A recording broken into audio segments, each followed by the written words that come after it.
नमस्ते मित्रों, कथानिधि चैनल पर आपका बहुत बहुत स्वागत है। मित्रों, हमारी आज की कहानी का नाम है जीने का हक, जिसे अनजान ने लिखा हुआ है। तो चलिए कहानी शुरू करते हैं। कोमल जी सरकारी स्कूल की अध्यापिका के पद से 3 वर्ष पहले ही रिटायर हुई थी और सुख से अपने पति के साथ जीवन गुजार रही थी। लेकिन महामारी ने उनके पति को अपने आगोश में ले लिया। जीवन साथी के चले जाने से कोमल जी अंदर तक टूट गई। फिर बेटा बहू के कहने पर उनके साथ मुंबई में आ गई। उनका जीवन यहाँ आकर एकदम बदल सा गया। पति का साथ तो छूट ही चुका था, लेकिन साथ साथ उनके 40 वर्षों की बसी बसाई गृहस्थी भी छूट गई। और छूट गया वह आस पड़ोस भी, जो हर समय दुख सुख में उनके साथ रहता था। महानगर में पार्क के बेंच पर चुपचाप उदास भाव से बैठी कोमल जी ऐसे ही विचारों में खोसी गई थी। सुबह का समय था। कुछ लोग सैर करने के लिए आए थे, तो कुछ योगा कर रहे थे, तो कहीं कुछ बुजुर्ग बैठे हुए अपना अपना जमाना याद कर रहे थे।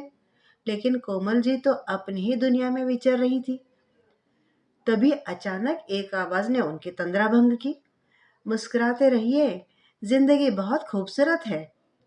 कोमल जी ने देखा कि लगभग 65-70 वर्ष के एक बुजुर्ग आदमी पास वाले बेंच पर बैठते हुए उनकी ओर देखकर मुस्कुराते हुए कह रहे थे।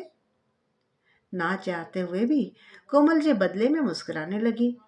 इस अनजान शहर में पहली बार किसी ने उनसे बात की थी। बोतल से पानी पीते हुए वह बुजुर्ग व्यक्ति बोले, मेरा नाम मदन लाल है। मैं यहीं पास वाले बिल्डिंग में रहता हूँ। आप बहुत परेशान जान पड़ती हैं। पिछली बातों को भूलकर आगे बढ़िए। चलने का नाम ही जिंदगी है। ऐसा कहते हुए वह बुजुर्ग व्यक्ति फिर से अपनी सैर करने के लिए निकल गए।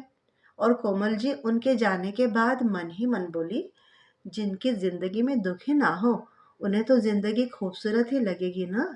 ज्ञान तो सब देते हैं, लेकिन हमारे साथ क्या बीत रही है, यह तो हम ही जानते हैं। अब कोमल जी हर रोज पार्क में आने लगी और लगभग हर रोज ही मदन लाल जी से नमस्ते राम राम हो जाती।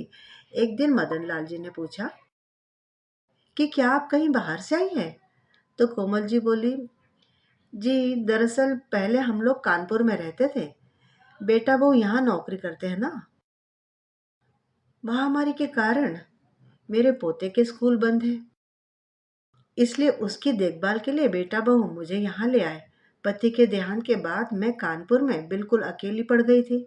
मेरी बेटी का ससुराल भी यहाँ मुंबई में ही है।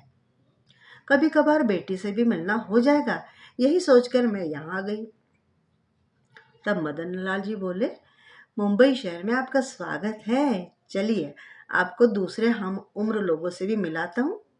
दरअसल यहाँ पार्क में बुजुर्ग लोगों का एक अपना ग्रुप बना हुआ है, जहाँ हम सब लोग एक दूसरे के सुख दुख में भी शामिल होते हैं, हंसते हैं, बातें करते हैं, कभी भजन गाते हैं, तो कभी पुराने गाने भी गुनगुना लेते हैं, कभी कभी किसी के जन्मदिन भी मना लेते हैं और त्योहारों को भी मना लेते हैं सादगी से।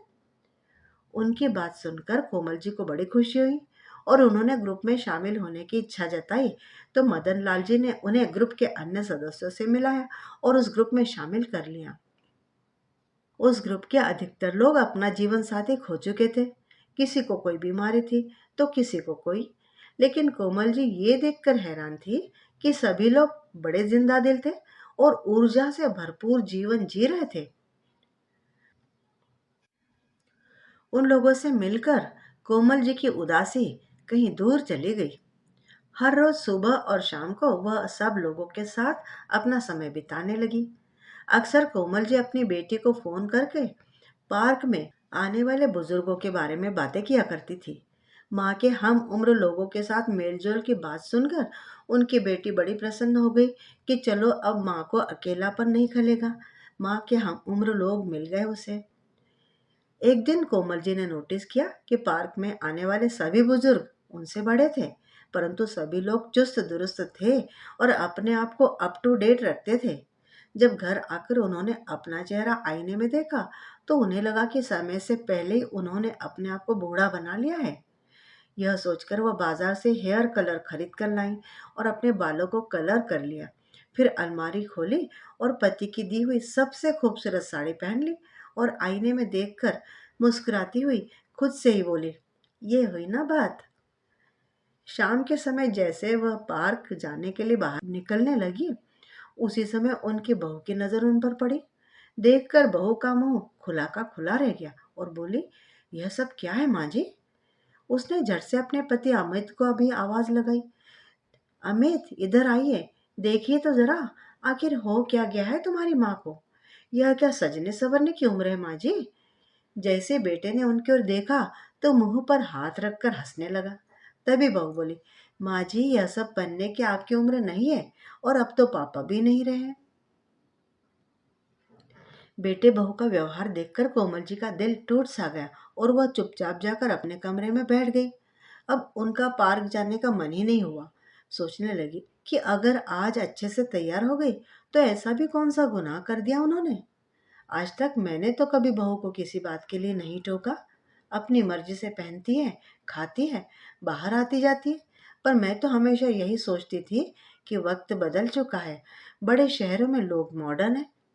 आज मैंने थोड़ा सा खुद के बारे में सोचा तो मेरा ऐसा मजाक बनाया। उनकी आंखों के कोरों से आंसू बहने लगे। तभी उनके मोबाइल पर उनके ग्रुप के सदस्यों के फोन आने लगे। उसी समय कोमल जी खड़ी हुई और खुद से बोली, नहीं, मेरी जिंदगी में अपने मुताबिक जीऊंगी। ऐसा कहते हुए वे पार्क चली गई। अब कोमल जी अपने लिए जीने लगी थी। उनके पेंशन से उन्हें अच्छा खासा पैसा मिल जाता था, जिसे आज तक तो वह अपने बेटा बहू को ही देती चली आई थी। लेकिन इस महीने उस पैसे को उन्होंने अपने ऊपर खर्च कर लिया। पार्क में भी उनकी बहुत सी सहेलियां बन गई थी, जिनके साथ बाजार जाकर वह अपने लिए मनपसंद कपड़े और कुछ वस्तुएं खरीद कर ले आई। लेकिन बहू को यह सब खटकता रहता और अपने पति के कान भरने का उसे मौका मिल गया। कहने लगी, आप माँ जी को रोकते क्यों नहीं? कितना फालतू का खर्च करने लगी है। हमारे हाथ में तो एक पैसा भी देना बंद कर दिया उनने। इस महीने तो कुछ भी नहीं दिया उन्होंने। उनके आने से हमारा खर्चा और बढ़ गया। पत्नी की बातों में आकर कोमल जी का बेटा अमित उनके पास आया और कहने लगा, माँ, इस बार अपने पेंशन के पैसे नहीं दिए? क्यों नहीं दिए? उसकी बात सुनकर कोमल जी हैरान रह गई। तभी उनकी बहू बोली, अरे इस उम्र में इतनी फिजूल खर्ची क्या अच्छी बात है माँ? पार्क क्या जाने लगी, अब तो आजाद पंछी की तरह हो गई। उसी समय कोमल जी बोली, बहू, मैंने तो तुम लोगों को पूरी आजादी दे रखी थी। अब तुम मेरी आजादी तय नहीं कर सकते। मैं जो करूंगी अपनी मर्जी से ही करूंगी। उनकी आवाज सुनकर बेटा बहू चुप हो गए। कोमल जी पाक कला में निपुण थी। एक दिन उन्होंने घर पर गाजर का हलवा बनाया तो अपने ग्रुप के सदस्यों के लिए भी पार्क में लेकर चली गई और सभी लोगों को खिलाने लगी। लेकिन मदन लाल जी ने लेने से मना कर दिया। तो कोमल जी ने पूछा, क्या आपको गाजर का हलवा पसंद नहीं है? मदन लाल जी कहने लगे, गाजर का हलवा तो मुझे बहुत पसंद है, लेकिन मुझे डायबिटीज और ब्लड प्रेशर की परेशानी है, इसलिए मैं बाहर का मीठा गाजर का हलवा नहीं खा सकता हूँ, और घर पर बनाना मुझे आता नहीं है, इसलिए मैंने गाजर का हलवा खाना ही छोड़ दिया। तब कोमल जी बोली, तो क्या आपके घर पर कोई नहीं है? इस पर मदन लाल जी कुछ बोल नहीं पाए। आंखों से दो आंसू निकलकर उनके गालों तक आ गए और चुपचाप वे घर की ओर चले गए। 2 दिन बीत चुके थे लेकिन मदन लाल जी पार्क में नहीं आए थे। ग्रुप के सदस्यों से कोमल जी ने पूछा तो पता चला कि वो तो फोन भी नहीं उठा रहे। कोमल जी को मन ही मन उनकी चिंता सता रही थी। बार बार उनका हंसता मुस्कुराता चेहरा उनके सामने आ रहा था। जैसे ही घर जाने के लिए वो पार्क से निकली तो उनके कदम अपने आप ही मदन लाल जी के घर की ओर मुड़ गए। गार्ड से उनके फ्लैट का नंबर पूछा और उनके दरवाजे पर जाकर बेल बजाई। मदन लाल जी ने लड़खड़ाते हुए कदमों से चलकर दरवाजा खोला। जैसे ही उन्होंने दरवाजे पर खड़ी कोमल जी को देखा तो वे चौंक गए और फिर उन्हें अंदर बुलाया। उनकी ऐसी हालत देखकर कोमल जी हैरान रह गई और बोली, आपकी इतनी तबीयत खराब है लेकिन घर पर आपकी देखभाल के लिए कोई नहीं है? तो मदन लाल जी कहने लगे, दरअसल मैं अकेले ही रहता हूँ। यह बात सुनकर कोमल जी को बड़ी बेचैनी हुई कि इतना जिंदा दिल इंसान और बिल्कुल अकेला, और जब वह बीमारी की हालत में है तो उनकी देखभाल करने वाला भी कोई नहीं है। फिर कोमल जी ने ग्रुप के अन्य सदस्यों को फोन करके उनके घर पे बुला लिया। मदन लाल जी ने तो बहुत मना किया, लेकिन कोमल जी बोली, क्या बात कर रहे हैं आप? जिस व्यक्ति ने मुझे जीना सिखाया उसे मैं अकेले कैसे छोड़ दूं? कैसे छोड़ सकती हूँ? थोड़ी देर में लोगों की मदद से कोमल जी मदन लाल जी को डॉक्टर के पास ले गई। दवाइयाँ देते हुए डॉक्टर ने अच्छी खुराक और समय पर दवाइयाँ लेने की हिदायत दी, लेकिन उनके खाने पीने की समस्या थी। कोमल जी सहित ग्रुप की दो अन्य महिला सदस्यों ने उनके घर पर तीनों वक्त का खाना बनाकर भेजने की जिम्मेदारी ले ली। समय समय पर कोमल जी उन्हें दवाई लेने की भी हिदायत देती रहती थी। कुछ ही दिनों में मदन लाल जी बिल्कुल ठीक हो गए और वापस पार्क में आने लगे। एक दिन कोमल जी ने उनसे पूछ ही लिया कि क्या आपका इस दुनिया में कोई है ही नहीं? आज कोमल जी की बात को मदन लाल जी टाल नहीं पाए और अपने अतीत के पन्ने एक एक करके पलटने लगे और मुस्कुराते हुए बोले, वो भी क्या दिन थे जब मैं अपनी पत्नी को ब्याह कर घर लाया था। कितने हसीन सपने सजाए थे हम लोगों ने। पता है कोमल जी, शादी के 10 साल तक हमारा कोई बच्चा नहीं हुआ था। काफी समय तक डॉक्टरी इलाज करवाया तो उसके बाद आई खुशखबरी और हमारे बेटे का जन्म हुआ।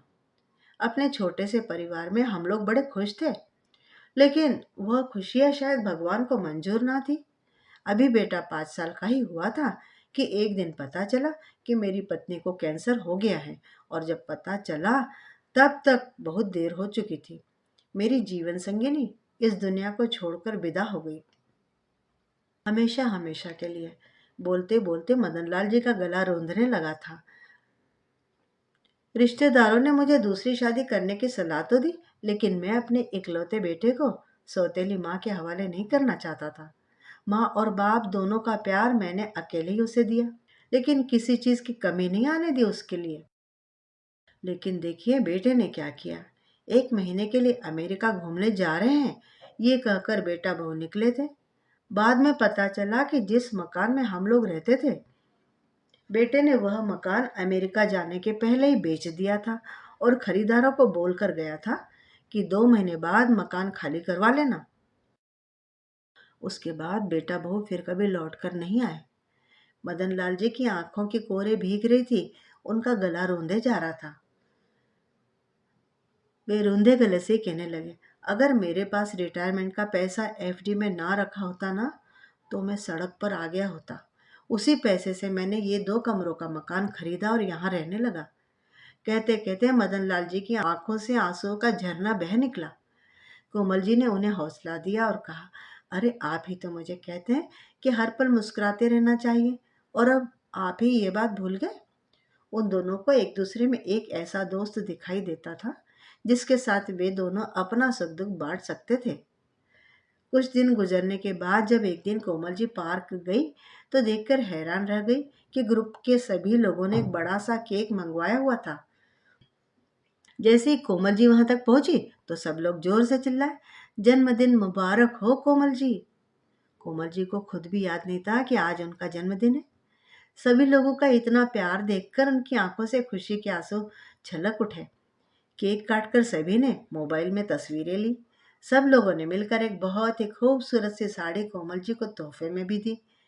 फिर कोमल जी ने पूछा, लेकिन आप सबको पता कैसे चला कि आज मेरा जन्मदिन है? तब मदन लाल जी ने राज खोला, अरे सोशल मीडिया से सब पता चल जाता है। जन्मदिन मनाकर कोमल जी अपना तोहफा लेकर घर पहुंची और उसे डाइनिंग टेबल पर रख दिया। जैसे ही बहू की नजर उस साड़ी पर पड़ी तो बोली, अरे कितनी खूबसूरत साड़ी है, तुम मेरे लिए लाए हो क्या Amit? Thank you so much. तभी अमित चौंक कर देखने लगा, फिर बोला, नहीं मैं तो नहीं लेकर आया। तभी कोमल जी फ्रेश होकर आई और बोली, ये साड़ी मेरी है बहू। फिर बहू बोली, साड़ी तो बहुत खूबसूरत है माँ जी, लेकिन आप इसका क्या करेंगी? ये साड़ी मैं ही ले लेती हूँ।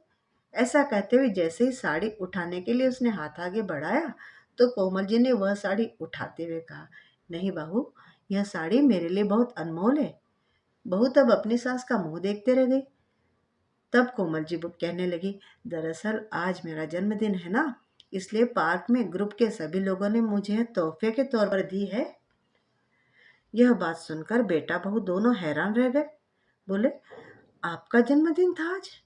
आपका जन्मदिन था आज? ऐसा कहते हुए दोनों का सिर शर्म से झुक गया। फिर उनका बेटा बोला, माँ, आप अपना जन्मदिन मनाते नहीं हो ना, इसलिए हमें याद नहीं रहा। उसी समय कोमल जी पुराने समय की यादों में खो गई, जब अपने बच्चों के जन्मदिन के अवसर पर वह पूरा पूरा दिन रसोई में खड़े होकर उनकी पसंद के पकवान बनाती और शाम को उनके दोस्तों को बुलाकर पार्टी भी देती थी। लेकिन फिर सोचने लगी कि समय समय की बात है, जब बेटा बहू अपनी जिंदगी में मस्त है तो बड़ों को भी अपने लिए जीना चाहिए। लेकिन बहू को अपनी सास में यह परिवर्तन जरा भी रास नहीं आ रहा था। एक दिन जब कोमल जी पार्क गई तो अपना मोबाइल साथ लेकर जाना भूल गई। उस दिन बहू और बेटा घर जल्दी आ गए थे। बहू की नजर सासू माँ के मोबाइल पर गई तो उठाकर चेक करने लगी। लेकिन जब देखा कि सासू माँ व्हाट्सएप और फेसबुक पर हैं, तो वह दंग रह गई और अमित को बुलाकर मदन लाल जी द्वारा भेजे गए गुड मॉर्निंग और गुड नाइट के मैसेज दिखाने लगी। अब तो बेटे को भी माँ में खोट दिखाई देने लगी। बस फिर क्या था, जैसे ही कोमल जी घर लौटी तो बेटा बहू दोनों तो जैसे तैयारी बैठे थे, खूब गुस्सा होकर बैठे थे उन पर बरसने के लिए। अपनी माँ को कुछ बोलने का मौका दिए बगैर वह उनके चरित्र पर उंगली उठाने लगे। सुनकर कोमल जी स्तब्ध रह गई। फिर खुद को संभालते हुए बोली, क्यों बहू, 2 दिन पहले ही अपने ऑफिस के दोस्तों के लिए तुमने घर पर पार्टी रखी थी, जिसमें तुम्हारे ऑफिस के सभी दोस्त आए थे, जिनमें पुरुष भी थे और महिलाएं भी थी। लेकिन मैंने तो तुम्हारे चरित्र पर उंगली नहीं उठाई। फिर तुम मेरे बारे में ऐसा कैसे बोल सकती हो?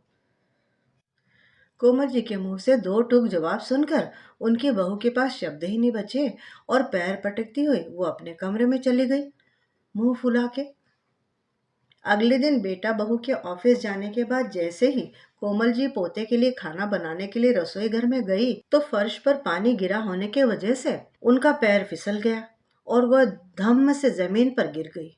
उनकी बाजू में गंभीर चोट आई, कमर में भी बहुत दर्द हो रहा था, बिल्कुल असहनीय दर्द हो रहा था। उनके पोते ने तुरंत ही फोन लगाकर अपने पापा को सारा हाल बताया और उन्हें जल्दी आने को कहा। डॉक्टर से चेक करवाया तो पता चला कि उनके बाजू की हड्डी में फ्रैक्चर हुआ है। डॉक्टर ने बाजू पर प्लास्टर चढ़ा दिया और दवाइयाँ देकर शाम तक उन्हें घर भी भेज दिया।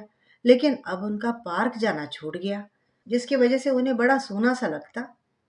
मदन लाल जी उन्हें फोन करते या मैसेज करते तो वह किसी बात का जवाब नहीं देती, बल्कि चुपचाप लेटी लेटी आंसू बहाया करती।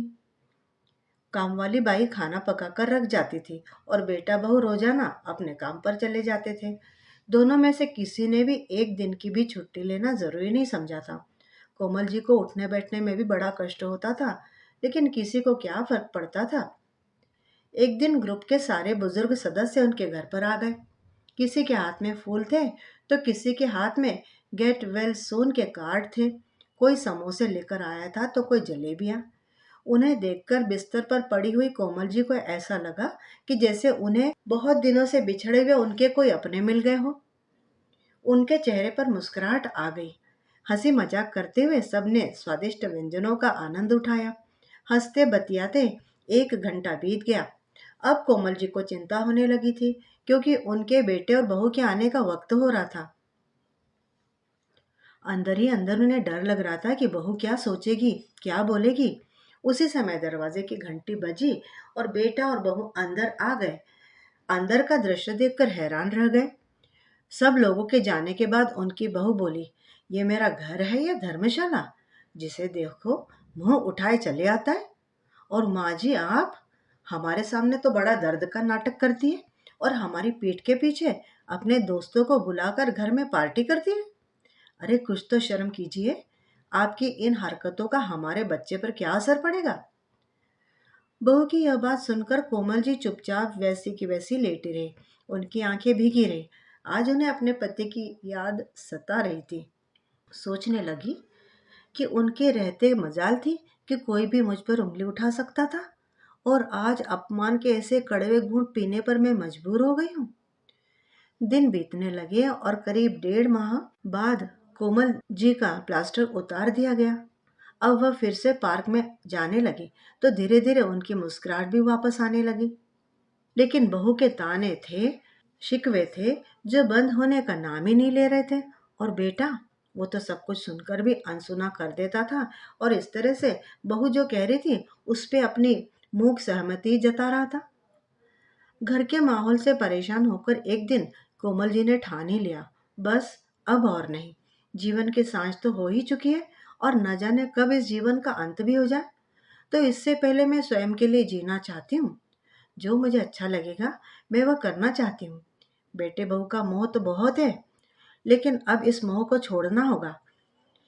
एक दिन उन्होंने फैसला कर लिया और सामने की बिल्डिंग में 2 कमरों का फ्लैट किराए पर ले लिया। बेटे ने रोकना भी चाहा। बहू भी बोली कि ये आपको शोभा नहीं देगा, हमसे अलग वहां जाकर रहो। तो कोमल जी ने स्पष्ट कह दिया कि अब मैं किसी पर बोझ नहीं बनना चाहती। तभी उनकी बहू बोली, हाँ हाँ, पंख जो लगाए हैं अब आपके, अब तो आजाद घूमेंगी आप।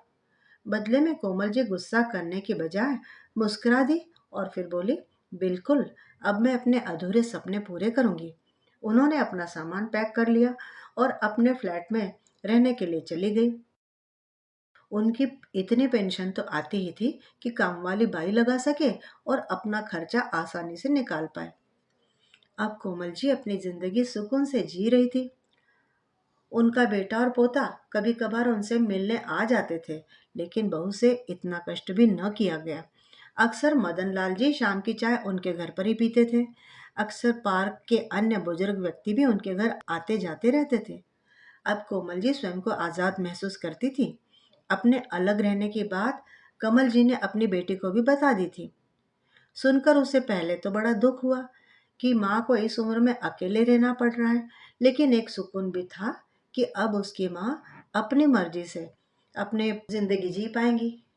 एक दिन कोमल जी हैरत में पड़ गई जब उन्होंने देखा कि दरवाजे पर उनका बेटा और बहू पोते के साथ खड़े हुए थे। उन्होंने उन्हें आया देखा तो समझ में नहीं आया कि क्यों आए हैं। इससे पहले वह कुछ पूछती, तभी उनकी बहू तेजी से अंदर आई और बोली, माँ जी, कुछ शर्म हया बची है भी या नहीं आपको? पता है सोसाइटी वाले आपके बारे में क्या क्या बातें कर रहे हैं?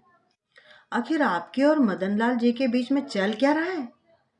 तभी कोमल जी बोली, बेटी, मुझे दुनिया वालों की बातों से कोई फर्क नहीं पड़ता। मुझे केवल इतना पता है कि सारी उम्र जिम्मेदारियां निभाते निभाते मैंने अपने बारे में सोचना ही छोड़ दिया था। बाकी की बची हुई जिंदगी में हंसी खुशी से गुजारना चाहती हूँ और मुझे नहीं लगता कि इसमें किसी को परेशानी होनी चाहिए। और रही बात मदन लाल जी की, तो उन्होंने तो मुझे जीना सिखाया है, वरना मैं तो पूरी तरह टूट चुकी थी। तभी उनका बेटा बोला, लेकिन माँ, आप इन लोगों को जानती नहीं है। ऐसे लोग अपनापन दिखाकर दूसरों को लूट ले जाते हैं, दूसरों को बदनाम भी करते हैं। बेटा, मैंने अपने ये बाल धूप में सफेद थोड़े ना किए हैं। और वैसे भी जिसे अपनों ने ही लूटा हो उसे दूसरे क्या लूटेंगे? तुमने मेरे पास छोड़ा ही क्या है जो कोई लूट लेगा? उसी समय मदन लाल जी, जो दरवाजे के बाहर खड़े हुए सारी बातें सुन रहे थे, घर के अंदर आ गए और उन्हें देखते ही कोमल जी के बेटा बहू का मुंह खुला का खुला रह गया। जैसे ही वे उठकर बाहर जाने लगे, उसी समय मदन लाल जी ने उनसे कहा, बेटा, तुम दोनों रुको थोड़ा। सुनो, शर्म कोमल जी को नहीं बल्कि तुम जैसे लोगों को आनी चाहिए। किसी का चरित्र मंथन करने से पहले तुम लोग एक बार भी नहीं सोचते? अरे ये तो तुम्हारी माँ है, क्या तुम उनको जानते नहीं? तुम लोग जानना चाहते हो ना कि तुम्हारी माँ क्या करती है? जैसे ही मदन लाल जी ने कहा तो कोमल जी ने उन्हें चुप रहने का इशारा किया, परंतु वह रुकने वाले नहीं थे। बोले, पार्क में हर रोज सुबह और शाम को जब हम सब लोग बैठते हैं तो वहीं पास में ही सोसाइटी में काम करने वाली औरतों के बच्चे आवारा घूमते रहते। छोटी सी उम्र में वे गलत आदतों के शिकार हो रहे। उन गरीब लोगों के पास इतना पैसा तो है नहीं कि वे अपने बच्चों को ठीक से पढ़ा लिखा सके। सरकारी स्कूल में जाना चाहते नहीं वे। तुम्हारी सासू माँ उन बच्चों को पढ़ाने का नेक काम करना चाहती है। वो एक स्कूल खोलना चाहती है ताकि जितने भी गरीब बच्चे शिक्षा से वंचित रह रहे हैं उन्हें निःशुल्क शिक्षा प्रदान की जा सके। तुम्हारी माँ गरीबों की मदद करके अपने बुढ़ापे को सार्थक बनाना चाहती है। अक्सर हम लोग बैठकर इसी विषय में योजनाएं बनाते हैं। हमारी एक एनजीओ से भी बात चल रही है जो हमारी इस काम में मदद करेंगे। तुम्हारी माँ का बरसों पुराना सपना अब पूरा होने जा रहा है। आज अपनी माँ के बारे में तुम लोगों के विचार सुनकर तो मुझे महसूस हो रहा है कि अच्छा ही हुआ कि मेरा बेटा मुझे पहले ही छोड़कर चला गया। हैरानी की बात है, अपनी माँ के लिए बेटे बहू की ये सोच भी हो सकती है। अरे बहू तो ठीक है, बेटा भी अपनी माँ को नहीं पहचानता क्या? क्या तुम अपने ऑफिस में किसी के साथ हंसते बोलते नहीं हो? बताओ, जब तुम्हारी माँ ने तुम पर कोई अंकुश नहीं लगाया तो तुम कैसे? कोमल जी के बेटा बहू के पास इन बातों का कोई जवाब नहीं था। वे दोनों चुपचाप गुस्से में भरे हुए चले गए। आज मदन लाल जी भी गुस्से में थे तो कोमल जी बोली, चलिए छोड़िए इन बातों को, मैं चाय बनाती हूँ, चाय पीजिए और अपना गुस्सा ठंडा कीजिए। उनकी यह बात सुनकर मदन लाल जी मुस्कुरा दिए और बोले, हमारी मेहनत रंग लाई है कोमल जी। एनजीओ की तरफ से हमें स्कूल शुरू करने के लिए पास में ही एक बिल्डिंग मिल गई है। कोमल जी ये बात सुनकर बहुत खुश हुई। जल्दी ही बिल्डिंग को स्कूल का रूप भी दे दिया गया। सभी पढ़े लिखे बुजुर्ग बच्चों को पढ़ाने का काम करने लगे। सब लोगों ने दिल खोलकर मदद की। शुरू में स्कूल में केवल 20 ही बच्चे आए, लेकिन धीरे धीरे उनकी संख्या भी बढ़ती गई। देखते ही देखते उनका यह स्कूल उनके आसपास के इलाके में चर्चा का विषय बन गया। कोमल जी और उनके साथ काम करने वाले अन्य बुजुर्गों को भी जीने का एक मकसद मिल गया था। एक दिन कोमल जी की बेटी उनके पास कुछ दिनों के लिए रहने के लिए आई। जब वो भाई भाभी से मिलने गई तो उन्होंने उसे मदन लाल जी के विषय में बताया।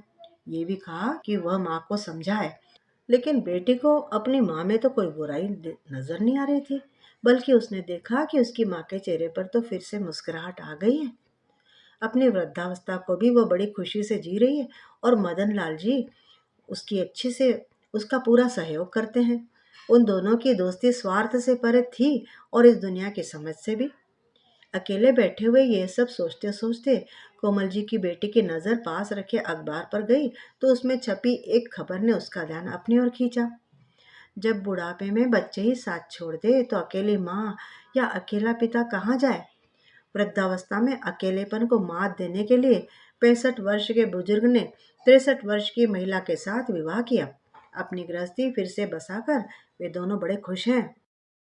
इस खबर को पढ़कर कोमल जी की बेटी के मन में भी एक विचार आया।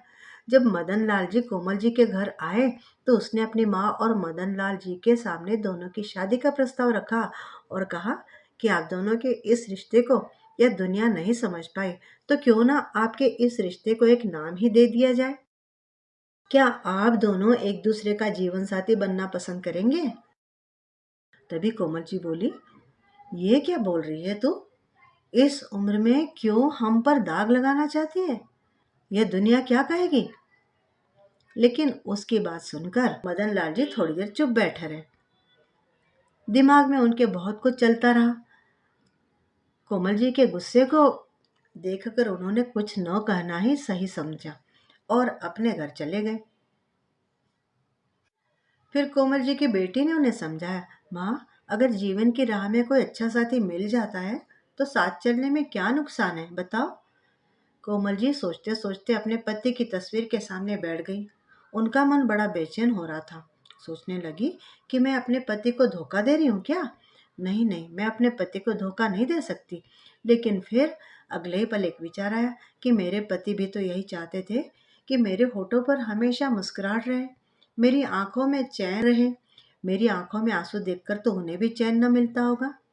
और फिर अगर दोस्ती को एक रिश्ते का नाम दे ही दिया जाए तो दुनिया का मुंह भी तो बंद हो जाएगा। मदन लाल जी को भी इस रिश्ते से कोई हर्ज नहीं था। चिंता थी तो केवल इस बात की कि कोई उन दोनों पर उंगली न उठाए। लेकिन कोमल जी के बेटा बहू तक ये बात जब पहुंची तो वे दोनों ऐसे भड़के, वे दोनों इस रिश्ते से सख्त खिलाफ थे। सोसाइटी में हर कोई उनके बारे में ही बातें कर रहा था। कोई उनकी हिम्मत की तारीफ कर रहा था तो कोई कानाफूसी भी कर रहा था। 2 दिन बीते तो अचानक ही मीडिया वाले कोमल जी के स्कूल के बाहर पहुंच गए और उनसे उनके इस रिश्ते के बारे में सवाल करने लगे। लेकिन कोमल जी हैरान थी कि उन तक यह खबर कैसे पहुंची। और उधर कोमल जी की बहू, वो पीछे खड़ी हुई मुस्कुरा रही थी और सोच रही थी, बड़ी आई हिम्मत दिखाने वाली। अब पूरी दुनिया को जवाब देना पड़ेगा ना, तब पता चलेगा। चारों तरफ जैसे हंगामा सा हो गया। लेकिन कोमल जी ने सोच लिया था कि आज वह चुप नहीं रहेंगी। जब मीडिया वालों ने पूछा कि क्या यह सच है कि इस उम्र में आप मदन लाल जी से शादी करने जा रही हैं, अपने स्कूल के बच्चों को क्या आप यही शिक्षा देने चली हैं?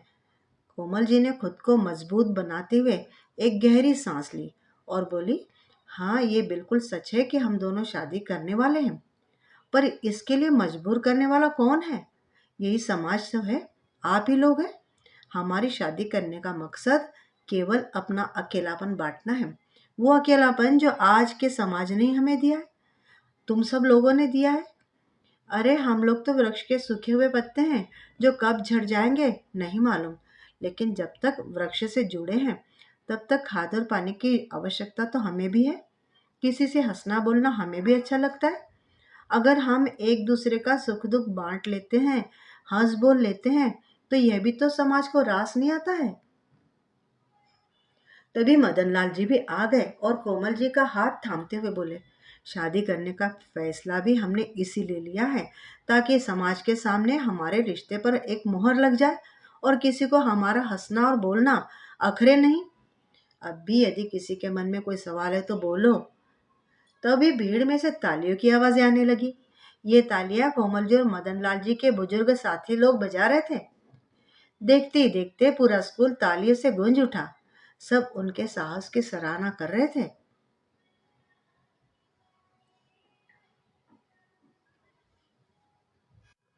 मित्रों, वो दिन गए जब घर में बूढ़े लोग घर की छाया कहलाते थे। अब तो बूढ़े लोगों को वाकई हर घर में अकेलापन ही भुगतना पड़ता है। इसके लिए कई परिस्थितियां जिम्मेदार हैं। ये जरूरी नहीं कि घर में सब लोग उनकी अवहेलना ही करते हो। हर घर की परिस्थिति अलग होती है। लेकिन ये बात है सच कि बुढ़ापे में आजकल लोगों को अकेलापन तो भुगतना ही पड़ता है। मित्रों, बताइए आपको कहानी कैसी लगी? कमेंट करके बताइएगा ज़रूर। उम्मीद करती हूँ कि कहानी आपको पसंद आई होगी। और चैनल पे नए हैं तो चैनल को सब्सक्राइब भी ज़रूर कर लीजिएगा। मिलती हूँ जल्दी ही एक बढ़िया सी कहानी के साथ। तब तक विदा। आपका दिन बहुत अच्छे से बीते।